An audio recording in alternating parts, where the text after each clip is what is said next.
here tonight. Yeah. All right, let's bow our heads. Lord, I just lift Mike up tonight that what he speaks is from you, and that he has peace as he shares his message, just knowing that it's of your will. And I just pray for everyone in this room that we can all just kind of set aside what we're dealing with and open our hearts to what you want to teach us. Lord, we're thankful for you and for each other. Amen. Hey, thank you. Yeah, I appreciate it. Oh, hey, Drew. Hey, tonight, I want you to know that from the start, I do want you to know that Jesus doesn't just love you, he's crazy about you. And I know that that is true, but I also know that some of you have come in through these doors and you have doubted that most of your life, and because of circumstances and things that are going on in your life and things that God has just maybe felt silent in.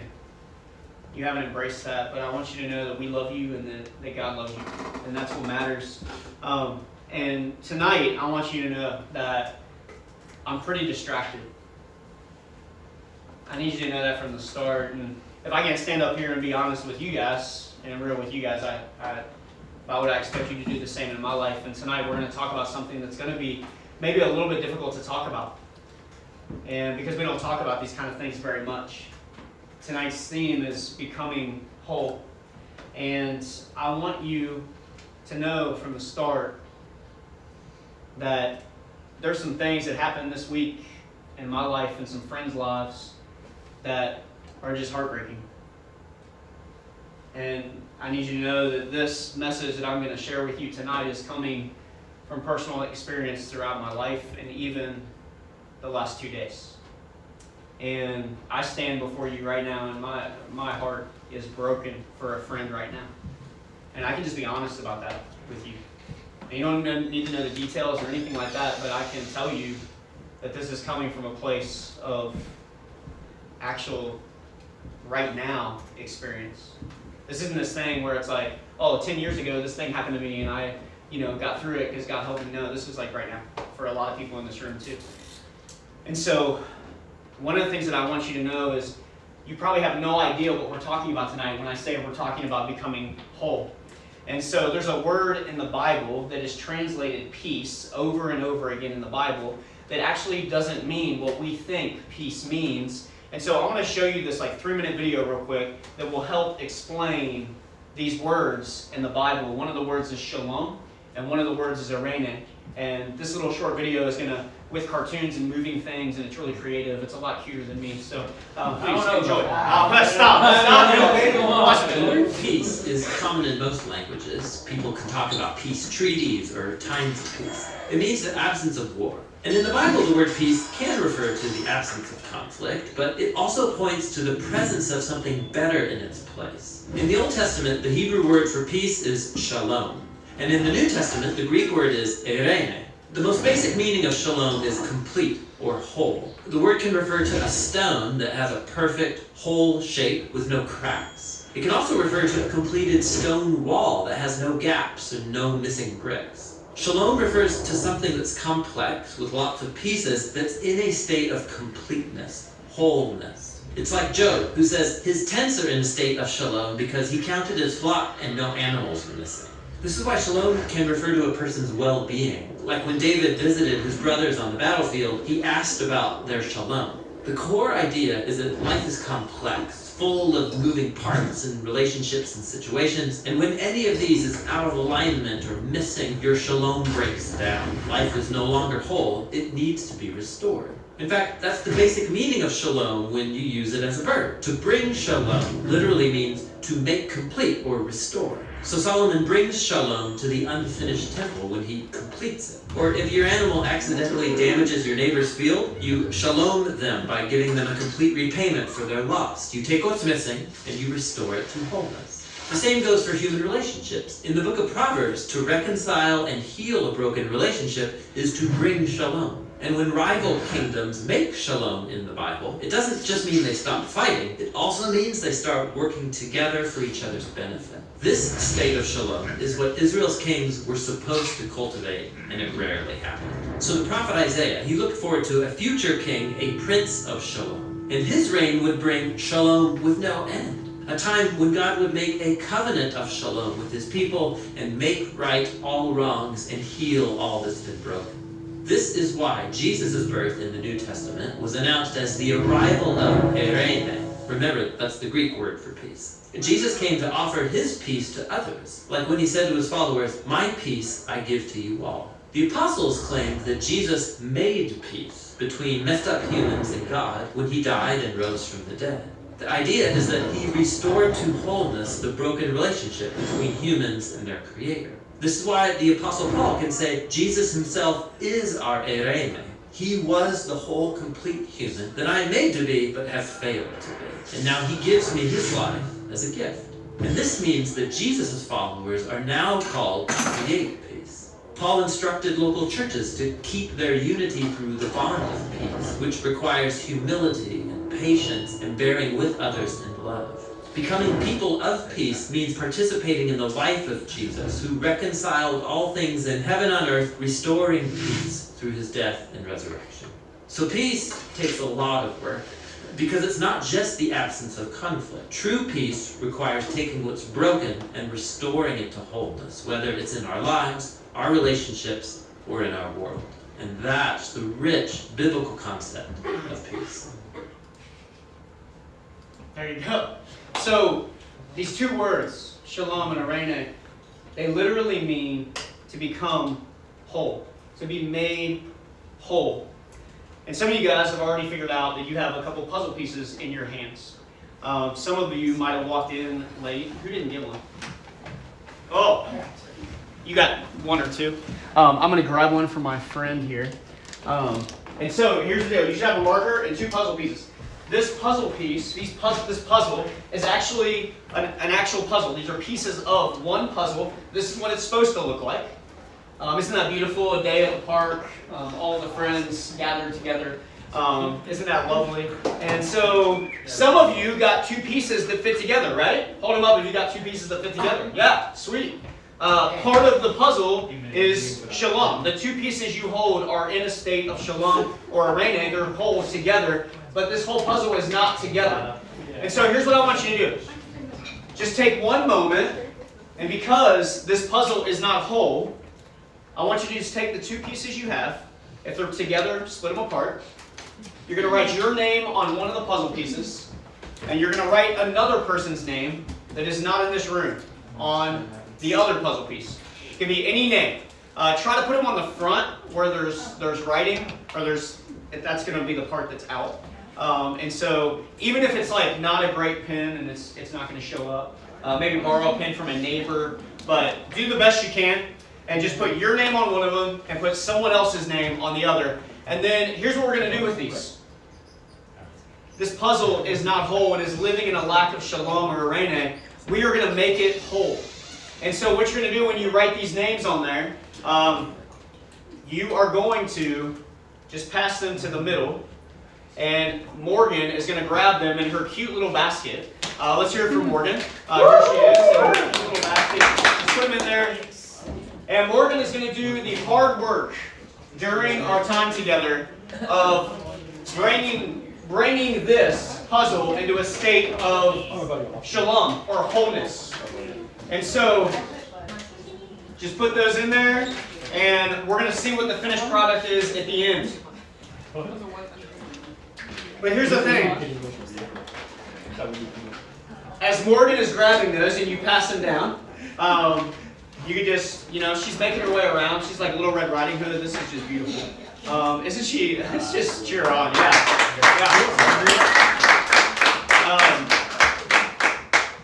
Yeah. While she's doing that, if you want another example of shalom, there's a family here tonight that's just in a state of perfect unity and shalom. They are whole.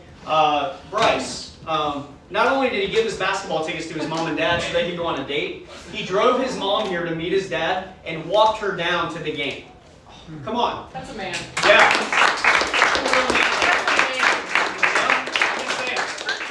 And the only two people that stood up in class for you were men.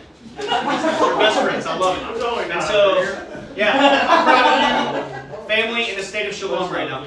But here's the thing. These words mean to be whole. You know, a couple definitions are going to show up here on the screen. Shalom or reine means whole. It's lacking nothing. It's in one piece. Most of the Hokie Stone on campus, you could look at it, and it's in one piece. Unless it's Pritchard, it's not in one piece. Right? So, like, or Stohler, it's not in one piece, y'all. You can look closely, there is cracks everywhere. But that's what this means. And whole is actually a word as we define things all the time in this series. In an unbroken or undamaged state, it is healthy, all of, or entire. I love the definition of broken pieces put back together. We become whole.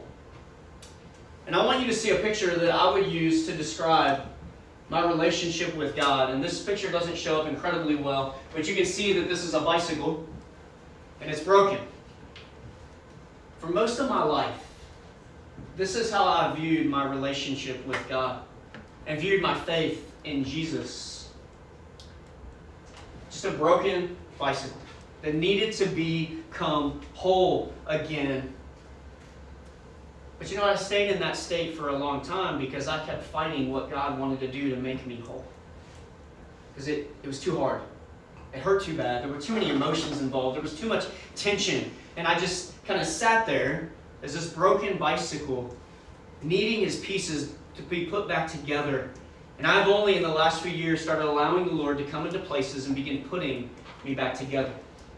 If you saw the bike of my faith now, it's got some wheels, it's got some solid pedals. It might not have brakes because I don't stop very often. And I'm just able to ride. And it doesn't look like that anymore. But I want you to think about this question tonight as we talk about what this means.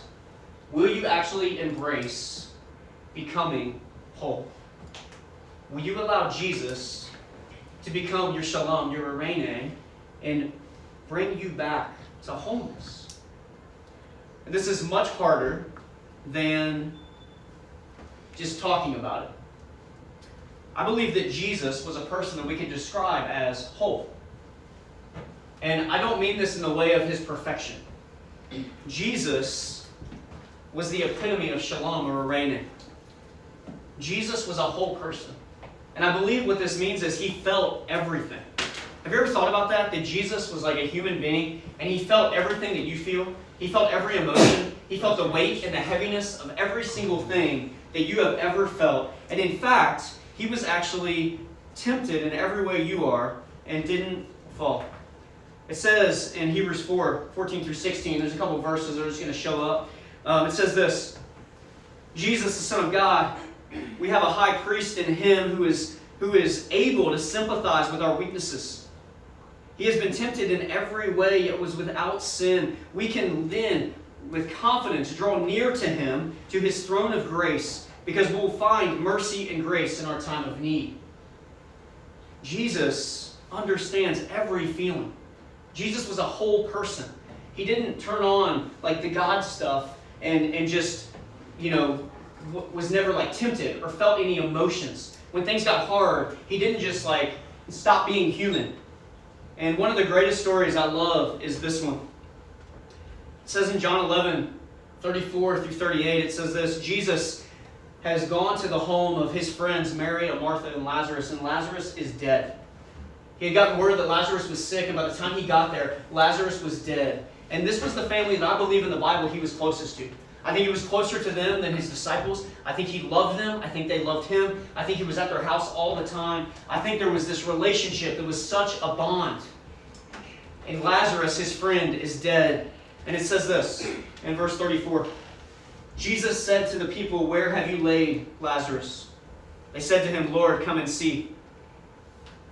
And then verse 35 says this: Jesus wept. And the Bible later says that he was deeply moved. This wasn't this thing where he was just crying to show some sort of affection. He was weeping. He was crying. He was moved. It was uncontrollable sobs. This wasn't this little thing where he was going to be like, well, I'm going to heal him anyway. No. He is weeping at the death of his friend. And check out what this says. So the people said, see how he loved him. Look how he loved him. It is only when Jesus weeps that people see his emotion and they actually say, look how he loved Lazarus. And it leads me to this question. If we're to become whole like Jesus, why do we feel so bad about how we feel sometimes? Anger, sadness, frustration, pain, uncertainty, doubt, we're tired. You ever been in a week where you're just like, I'm done? I'm done with people. I'm done with school. I'm done with everything. I am done. Right now, I'm really sad. And I know for some of you, you came in and I greeted you with a smile and I hugged you and we laughed a little bit, but I am sad right now. And I don't have to hide that. Why do I feel bad? Why today, when I was standing in a line at Chipotle talking to my friend about what was going on in my life and my friend's life, and I started to tear up, why did I say I'm sorry? Why do we do that? Why do we feel so bad about how we feel and how something makes us feel? These are not bad emotions. They're just emotions that come. Jesus wants to restore people to wholeness. He is about our good. Have you ever thought about that? That Jesus knows what's best for you, and if Jesus wants me to sit in the sadness right now, it's making me more of a person that is whole. If Jesus wants me to sit in the uncertainty and the doubt that I've had in my faith, it is making me, as I walk through that with Him and with others, more whole. I've gone through a lot of doubt and uncertainty in my faith. And guess what?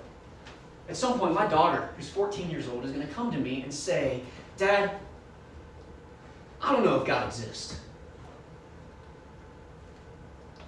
And I can sit down and I can put my arms around her and I can say, yeah, me too sometimes. Me too sometimes. I've struggled with that. Let's talk about it. And because I've allowed Jesus to work on my wholeness, I get to actually help her become whole as well. Jesus wants to restore people to wholeness. But are we about that too? Are we about bringing people good? Are you about the wholeness of others? I believe that Jesus is our arena, and we are the arena of this world. I believe that 100%. That as Jesus puts us back together and makes us whole, our calling is to go into each other's lives and help make one another whole. That we help bring one another to wholeness. And let me just be real clear here, that this does not mean perfection. It does not mean perfection. It means that we're made complete in our relationship with Jesus and with one another. We are called to bring wholeness to this earth. You are a restorer, a rebuilder. You are a person who helps put things back together like these puzzle pieces. And I forgot. Gus, throw those at Morgan. Thank you. Okay, where is Yes. We're just trying to make the puzzle whole, all right? I'm glad he didn't throw them at her. It's very nice. Gus is much kinder than I am. But I believe that Jesus came to give us life to the fullest. I believe that. Many times we do this, though. If Jesus wants to make us whole, this is what we do sometimes. This is what I do sometimes. Many times I ignore the movement of Jesus and the Spirit in my life to become whole. Because what does it mean I have to do? There's a couple of things are going to show up on the screen. I have to feel the weight of the emotion that I'm going through in my life. I have to feel the sadness. I have to feel the frustration, the anger, the times where I don't feel like I'm okay. You ever had a friend talk to you about their life and they apologize because they think it's such a burden on you? Why do we feel so bad about the way we feel? To feel emotion is to be human, to become whole. How are you going to have compassion on someone else in the midst of their hurt and their suffering if you have not allowed yourself to feel that because you're covering it up with the noise of your life? Or you're covering it up and just ignoring it and shuffling it under the rug and just sweeping it under there like it's not anything. One of the things I want to make a commitment to do in my life is to stop apologizing for the way something makes me feel. To say, this is how that hurt me. I'm going to admit it, that your words hurt me. I'm going to ask you, and I'm going to tell you that hurt me, and I'm going to say, I forgive you. But you need to know how much that hurt me. I'm going to be willing to feel the emotion that Jesus wants me to feel, when a lot of times I just turn the radio on and sing the song so I don't have to worry about it. We're all the same in this room, right? Like, this happens to you and to me. But the other thing we have to do is live in the tension of our life and our faith. If I ask you to raise your hand if you've ever doubted something that God said, or you ever were uncertain about something that God said, or something that we said in here, or something that you heard at a church, like if you were ever uncertain in your faith, all of you would raise your hands. I know. All of you would raise that up and say, hey, my faith sometimes has just been hanging by a thread. And if one thing happened, it would be gone. To feel and to live in the tension of certainty and uncertainty, of faith and doubt. To live in the tension of feeling joy and sadness at the same time. Anybody there right now? I am. Maybe you are too. There are things that the Lord wants to lead you through, and we many times ignore them and try to stop them and do everything we can to add enough noise in our lives to be able to ignore the thing that the Lord wants to walk us through. That's keeping us from true shalom, from true irene. What is keeping us from this? The things we just talked about are keeping us from this idea that we could grow deeper and we could become more human and we could become whole in Jesus. You know, I love emotions. Emotions are actually good. I probably wept more in the last 6 years since I moved here than I ever have in my entire life. The staff of CCVT, every time there's graduation and people move, we sit in our cars, not together usually, separately, because we don't want to see each other cry, right? Because we want to hide it. And I sit in my car and I weep. And that's okay. I asked God the first year I was here to never let that get easy for me. Where, Corinne graduates and I'm like, peace, see ya. No. I want Corinne and I to love each other so beautifully and help make each other whole in Christ that we are both weeping when she graduates and stays here. I don't know. Maybe I'm sad because you're here.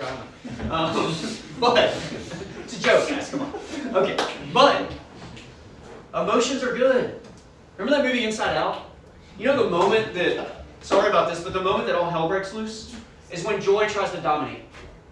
It really is. If you look back at the movie, the reason that everything goes south is because joy tries to dominate and suppress the other emotions. And by the end of the movie, they realize sadness and joy work together. You cannot have true joy without sadness. There's a Noah Kahan song out right now called Growing Sideways. I don't know if you've heard it, but you should definitely listen to it, and you should definitely listen to the whole album. But sometimes we tend to grow sideways. We just go this way. We don't move forward because we're just dodging things that maybe God wants us to feel and wants us to walk through, but we just go side to side and we avoid instead of moving forward and pushing through those. And he is so honest here, and he says this, but I ignore things and I move sideways until I forget what I felt in the first place. At the end of the day, I know there are worse ways to stay alive. And he looks around and he says, because everyone's growing, everyone's healthy. I'm terrified that I might never have met me. If my engine works perfect on empty, I guess I'll drive. Some of y'all came in here and your engine's on empty and it still works, so you're driving. You're just going to keep plowing through and just keep growing sideways. And this would define my life right now. And he goes on to say, if all my life was wasted, I don't mind, I'll watch it go. Yeah, it's better to die numb than feel it all. It's better to die numb than feel it all. Some of your friends, some of you guys, me sometimes, that's how I live. Because I think it's better to just die numb and feel all the weight of some of this stuff. But I do believe that Jesus wants to use the things we go through and these feelings and emotions and this tension that we have in our lives to become whole. In fact, I don't think we can become whole in Christ and with one another if we don't go through these things together. I wonder if Jesus, in the same way, would say that it's in my weeping honesty that I show the world I'm loving people. Remember Jesus weeping? And everybody said, look how he loved Lazarus. He loved him so much because of the emotion that came out in public. No one looked at him and said, oh, that's Jesus. Why is he crying? I mean, come on. If he's the Son of God, why would he cry? But the tension is there too. We sang a song this last Sunday in church, and it was a song that just kind of said this. It communicated, you say it, I believe it. You say it, I believe it. And we're crying this out to God, and we're singing it to God. And I'm going to be honest. I kind of got mad. Honestly. You ever get mad in church? Anybody else? Anybody else ever been mad in church? Just me? No. Just wondering.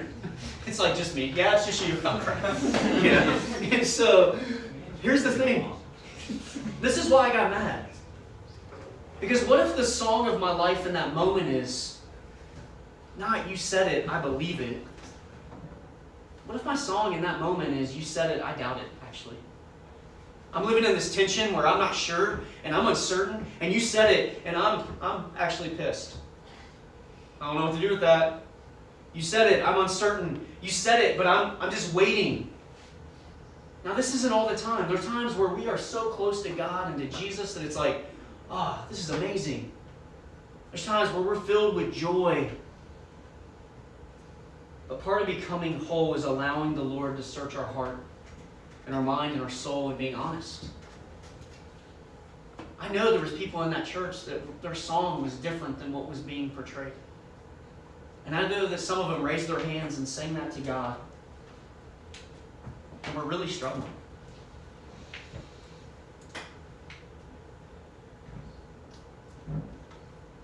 But when we talk about becoming whole, I want to talk about one more thing. And at first, this isn't going to make sense, but hopefully by the end it will.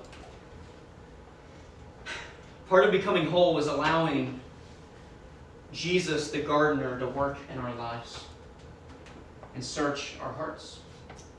There's this passage in John chapter 20, and this is after Jesus has risen from the dead. He's died, he's risen from the dead, the tomb is empty, and Mary gets there. And it says in verse 11 in John 20, now Mary stood out the side of the tomb crying.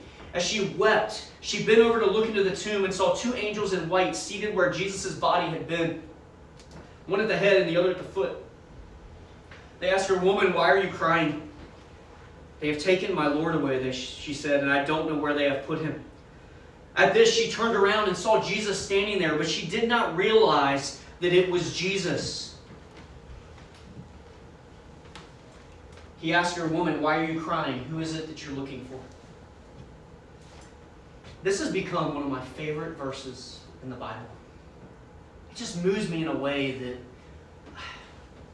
I don't know. Thinking he was the gardener, she said, sir, if you've carried him away, tell me where you have put him and I will get him. Thinking he was the gardener. What did Jesus look like? Messy. Dirt all over his hands and his face and his clothing. You ever seen a gardener come in from a field? They are dirty. What did Jesus look like? I know he didn't look blonde-haired, blue-eyed, and Swedish and glowing like in the Jesus movies. No, he did not look like that. She looks at him and sees filth. And I love it. And it's not until Jesus looks at her and says her name, says Mary. You ever been in a crowd of people and someone says your name and you know exactly who it is? And you know, and you turn around, Dad, or Brandon, or Morgan. You know, and you just know who it is. Like, this is what happens. Jesus says Mary, and she turns towards him and cried out in Aramaic, Rabbi, which means teacher. You know what she does immediately? She holds him. She just holds him. And Jesus says this, do not hold on to me. And I think she's still holding him, okay? Go and tell my brothers that I'm alive.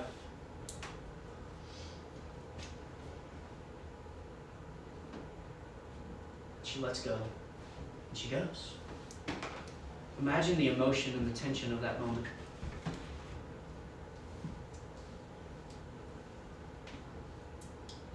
Imagine the tension of the moment when Thomas came back after Jesus had resurrected and shown himself to the disciples, and he wasn't there. And he came back and they said, we've seen Jesus. And he said, no, I won't believe it until I touch him. And a week goes by. Imagine the tension in Thomas's life. Imagine the tears and the weeping and the frustration and the anger and the arguments with the other disciples. And then finally Jesus appears to him and says, here, touch my wrist, feel my side. And he made Thomas whole. He made Mary whole. And said, I'm not going to be around anymore. Don't hold on to me like I'm staying.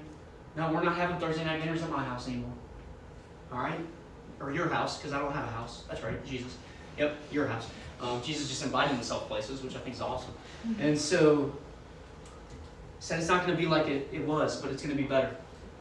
So if Jesus is the gardener and the gardener wants to dwell with us, what does a gardener do?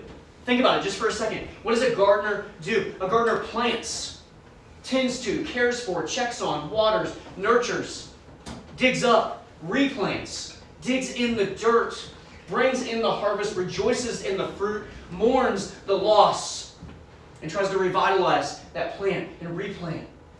Jesus gets his hands dirty and digs in the dirt of our lives. And wholeness only happens when we are with the gardener and become gardeners ourselves. I wrote this prayer when I was thinking about this. It just says, Lord, you get your hands dirty to plant me and grow me. You must be a mess. You are willing to dig in the earth, the dirt, the depths, to grow me and to grow others. Yet your expectation of me, of you making me whole, was to plant myself and dig in the dirt, becoming a gardener to plant others, to meet them in the depths of the ground and plant them in your love and grace and water them. Allow the sun to shine on them so they can grow and mature and bear fruit. And one of the things that happens in that is this. We become gardeners ourselves. Wholeness begins when we let the gardener into our lives and we become gardeners ourselves of other lives, and it leads to wholeness. But wholeness continues from being with the gardener and then gardening. Part of God's purpose is creator, gardener, and seamstress. God puts things back together through Jesus because Jesus is our arraigning. I love this quote from a book by Cole Arthur Riley. She says this, on the day the world began to die, Adam and Eve, God became a seamstress. This is the moment in the Bible that I wish we talked more often about. When Adam and Eve eat from the tree and decay and despair begin to creep in, when they learn to hide from their own bodies, when they learn to hide from each other, the tension, the emotion. No one ever told me the story of a God who kneels and makes clothes out of animal skin for them. No one ever told me the tenderness of this moment in the garden when shame had replaced Eve and Adam's dignity. God became a seamstress, killing his own creation, taking the skin off of his own creation to make something that would allow humans to stand in the presence of God and one another again. God puts things back together. And one of the things I want you to realize is this. We only have our own experience with God and God's people to base our relationship with God on. Have you ever thought about that? A lot of you are here because you've had a pretty good experience with God and the people of God. Some of you are here because you've had a bad experience and you're trying to find a good one, right? You're like, okay, these people are different. They love me. I don't agree with everything they say. They're a little bit weird, but like, man, they love me, and then I'm going to keep coming. If it's good, awesome. But what if your neighbor didn't have a good experience? What if they didn't? We sang another song in church the other day, and it didn't make me as mad. I was pretty happy about this one because I like this song. We sang this song that keeps repeating over and over again, how great is our God, how great is our God. A lot of you guys, like, you love it. You're just like raising your hands. You're so emotional about it because God is great. He's been great to you. God has shown up in your life. God's people have shown up in your life. And I wrote this, as we sing how great is our God, may we recognize that there are people who doubt that God is great. Because we didn't give them room or space to question, because we didn't live in the tension with them, they are no longer here. Because we didn't let them live in the tension and become whole and be patient with them. Here, we're about helping you guys become whole. Not perfect, because you know after spending about 10 minutes with the staff of CCBT, we are not perfect. But here's the thing. We want to help make you whole. We want to be gardeners together. Remember, it is only when Jesus weeps and is honest that the people see his emotion and they say, look how he loved him. And so some words I just want you to be thinking about. Peace, wholeness, emotion, and tension. And I want you to think about Jesus as a gardener. And I want you to think about yourself as a gardener. I want to show the picture of the puzzle again. And I don't know where we're at there, Morgan, but she's asleep. It's fine. Oh, I'm just kidding. Is she? No, Is she there? yeah, she's there. Great. Do you need a minute? Hi. Hey! All right, bring it up front here. Okay, bring it up front here. Okay, not everybody's on it yet. But that's okay. We'll get you on there. Mm-hmm. We'll put it right here. Yep. Inspect my work. Oh, it's beautiful. All right, now, here's the deal. Every puzzle piece that you guys wrote on is on that canvas. This puzzle is now in a state of shalom and arena. It's whole. And you may look at it and say, well, no, it's not. It doesn't look like the picture. That's the thing about when Jesus brings us to wholeness and we help bring one another to wholeness. You can still see the lines and the scars and the things that we went through. You can still see the dirt in Jesus' hands as he replanted you and dug in the dirt to make you whole. You can still see the dirt on my hands, Bryce's hands, Sarah's hands, as a person just came alongside you and loved you, and you started to become whole again. You can still see the imperfections. This is what wholeness in Jesus looks like. It doesn't look perfect. It doesn't look like this. It looks like this.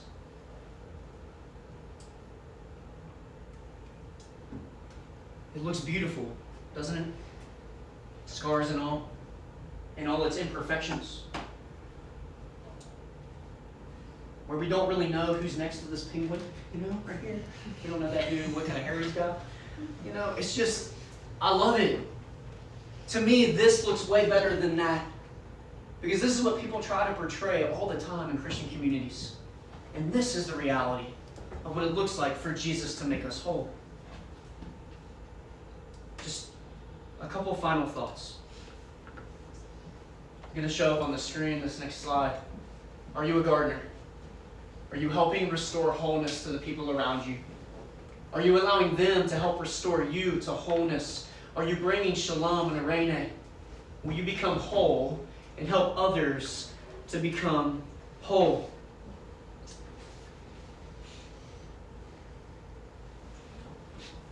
One of the reasons that I started on this journey with Jesus, of letting him work in my life in this way instead of that way, or the other picture, is this. It's my daughter. I want her to see what it really looks like to become whole in Jesus. Not a false thing that we put forth. I want her to know the reality of what it's like to become whole, and I want to dig in the dirt of her life and plant her as many times as I have to. And water and care for and love. And that's exactly what we want to do for you guys here and what we want you to do for each other. Because here's the deal, last thing. We become whole as a community. There's this thing that a lot of you guys do. You come in and you see plants somewhere in someone's house and you're like, can I propagate this? And you take a little thing and you put it in a little water and you do the thing and you get roots and then you plant it and you do this thing. And so I have a bunch of plants in my house that have been propagated from friends. And we've started to put them in soil, and we've started to see them grow, and they're beautiful, and they're amazing, and it's incredible. Propagate means for a plant to reproduce by a natural process. We dig in the dirt of each other's lives, and we plant one another, and we replant one another, and we plant into other people's lives so that they can become whole. This is something we all do. Don't you want to garden in the lives of other people? We become whole so we can help make others whole. Wouldn't you want to knit somebody back together, to crochet somebody back together? Oh, he's crocheting right now. He's doing this work, and he's putting something together and making something that was broken and is going to be beautiful. He's putting it together to make something. What are you making? I don't know. No, you told me earlier it was shorts for me, which I think is kind of cool. Wool shorts, I mean, like that would be. But that's the thing. We propagate. We garden. We are seamstresses because God taught us to be that. And so I want you to think about this as your life. God making you whole. And this is the way it looks. And so we become whole so we can strive to help others become whole. And some of you guys in here, you've helped me become whole over the last couple of years. You've taught me things. You've spoken into my life. You've sat with me. You've hugged me and held me. You've held my hand before I walked up here tonight. And I'm thankful, and we are thankful. Let's keep doing this work in each other's lives. I want to pray for you guys, and then I do believe that Maddie and Kyle are going to come up and lead us in one more song. And then, did somebody just say that's you? No. That was really funny. It's like Maddie and Kyle, and he's just like, that's you. You guys are hilarious. Next week I'm sitting with y'all. Oh, you're going to help me become whole. It's going to be great. So let's pray. I want to pray for you guys. And as always, if you have questions or thoughts or things you want to talk about with one of us or each other, please do. Please come and talk to us. We love you guys. I'm going to pray. You guys can make your way up. God, thank you for tonight. Thank you for making us whole.